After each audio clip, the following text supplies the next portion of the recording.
All right, so this idea of bringing heaven to earth, it goes way back to the beginning of humanity.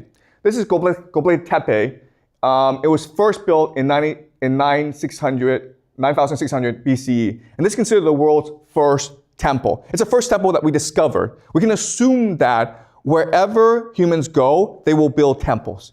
Because, as I mentioned last class, humans are first and foremost religious. They express themselves through, they express their religion through art, architecture, music, dance, okay? And it's an amazing achievement because these pillars, okay, they're really tall. So we don't know how they were able to move these pillars into place, okay? You can see how small people are and how big this is.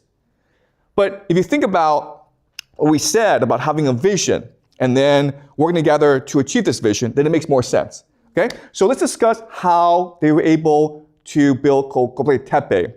And this process is important for us to understand because it repeats itself throughout human history, okay? So let's go over the process. Okay, the first is that there's always a charismatic leader. It could be a man, it could be a woman, but he or she has a vision for creating a temple, a place of God. Okay, that's what a temple is. It's a place for God to live on earth. And he shares this vision with everyone, and everyone works hard to achieve this vision. Okay? But then the leader dies, and now you have different people competing to be the new leader, okay? Why? Because a temple, and it's really important for you guys to remember, a temple is always the most valuable real estate on earth, okay? If you are in a temple, people come to pray to you, right? So they have to give you gifts, they have to give you tribute. So what's happening in this time is that they would organize a religious festival once or twice a year, and people would have to bring gazelle, had to bring food as a tribute to the priests. And then they would celebrate it together, and then they would feast, okay? So if you're able to control this temple, you lived a very good life. You were a very powerful person, okay? And so when the first leader died, you would have a succession crisis, and they would vote who the next leader would be. And so what happened is they would have these trials where they prove to each other who the gods favored, okay? So it's possible, maybe there are two hills, okay? You stand on one hill, I stand on another hill, and we'll see where the bird lands.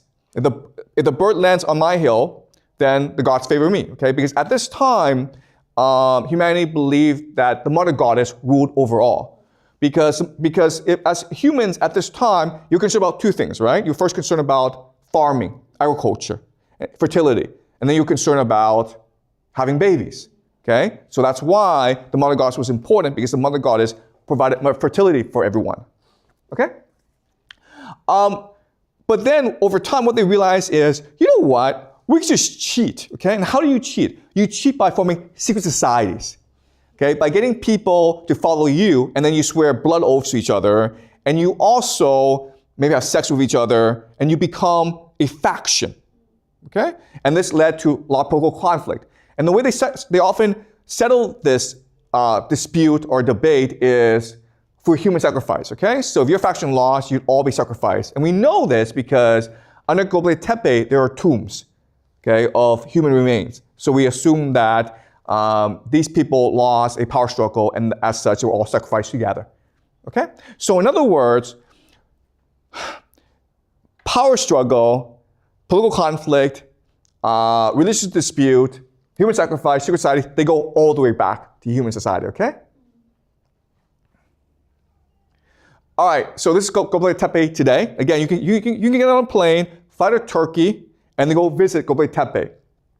Now, one thing that's really important for us to understand is that with our architecture, there's mythology in place, okay? And here we assume the mythology is the mother goddess with a bird in the sky, and this might be a human skull, okay? So there's a very complex, diverse mythology in place. We don't know what it is, okay? But they had a sophisticated mythology.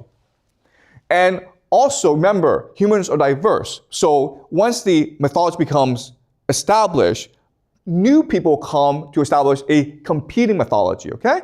So this place is called Göbekli Tepe. And as you can see, the mythology of this place, it's different. But these places are very close to each other. Okay, so this is maybe the cult of the skull. And the idea here is when people die, you can still communicate with them in the spirit world if you have their skull. Okay, almost the skull becomes a portal into the afterworld. Okay, so you can draw on their wisdom, you can draw on their spirit with the skull. And this called the skull, we see this in many ancient cultures, including in China. Okay, it's what we call ancestor worship. And as you can see, this is the cult of the skull. Okay, the Tower of Jericho. The Tower of Jericho is another settlement. And we just assume that, okay, if it's a tower, it's for defensive purposes. Okay, it's to ward off invaders. But there's actually a much better explanation for the Tower of Jericho. It's a religious temple. Why? Because during the solar equinox, the sun hovers above the temple, and it causes the temple to flood this area with shadow. Okay? So if you are a religious person, you feel as though heaven is coming to you directly.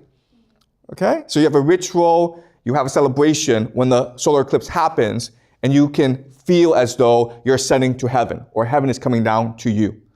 Okay, that's the Tower of Jericho.